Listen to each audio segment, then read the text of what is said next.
Have you ever had your kicks sound different depending on bass notes? Or have your attempt to layer sounds made them sound weaker rather than powerful? That's all due to phase issues. In today's video, you will learn more about what phase even is, but more importantly, how to avoid phase cancellation and remove phase conflicts. No matter if it's bass, piano or vocal, each one is an audio waveform with regular patterns. The position of those patterns, where they start and end, is called phase, measured in degrees, with 360 being one completed cycle. When two similar or even identical sounds are played together, the waveforms match and create fuller signal. If one sound is delayed, they start to be out of phase, which leads to frequency cancellations, weaker hollow sound, and comb filtering effects. The worst case is when those two cancel each other out entirely. Then you get the silence. To not leave you confused with theory, you need to make sure to match the phase while approaching layering or mixing. But how to do this effectively without messing around with too many plugins? Here is a simple example. I want to layer those two kicks. Once they play together, they sound nowhere as powerful as I want them to be. Instead of messing around with EQ, pitch change or alignment, I'm using Fuser on dominant one to blend the submissive one smoothly. All you need is to select it as sidechain source. For me, it's kick 2. Let's address the volume balance first to make them equally loud.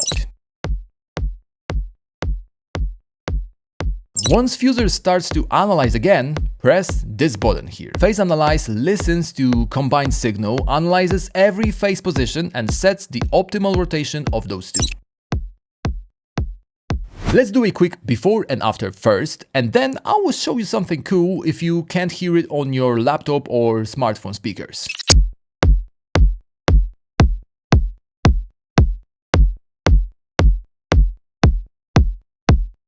So take a look at those two tracks I recorded. First one is without any processing, and second one is after using Smart Phase in Fuser. See how the first one suffers from phase cancellation with this gap and weaker waveform? Second one is more beefy and full. Obviously, you're not limited to kicks. It works the same for snares, claps, layered synths, you name it. So the results with same type of sound are more present, but you can also optimize phase to get smoother blend between different mix elements. Remember the example of disappearing kick in the intro? At the beginning, the kick is weaker, but once bass notes get lower, you will hear the kick more.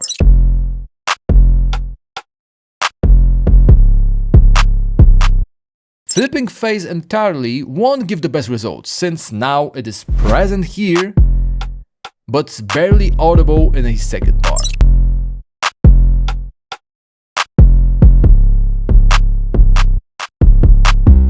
Fuser Phase Analyze should give me the optimal solution, so let's try it out.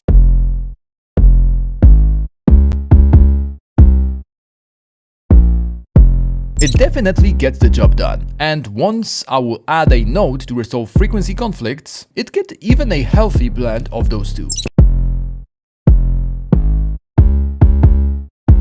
Let's just quickly try the same thing by adding this brass to main melody.